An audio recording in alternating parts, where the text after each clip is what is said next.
نار لم تحرق إبراهيم، وسكين لم يقتل إسماعيل، وبحر لم يغرق موسى، وحوت لم يأكل يونس. قل لن يصيبنا إلا ما كتب الله لنا.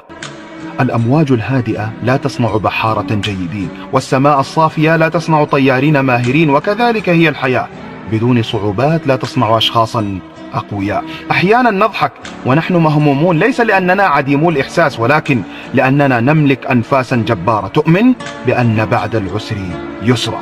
الحمد لله، لا يؤخر الله أمرا إلا لخير، ولا يحرمك أمرا إلا لخير، ولا ينزل عليك البلاء إلا لخير.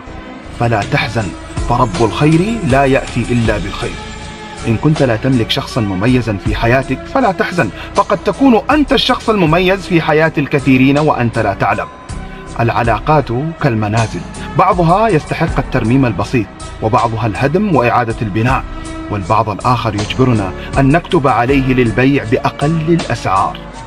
إن ضاقت بك الدنيا فلا تقول يا رب عندي هم كبير، بل قل يا هم عندي رب كبير.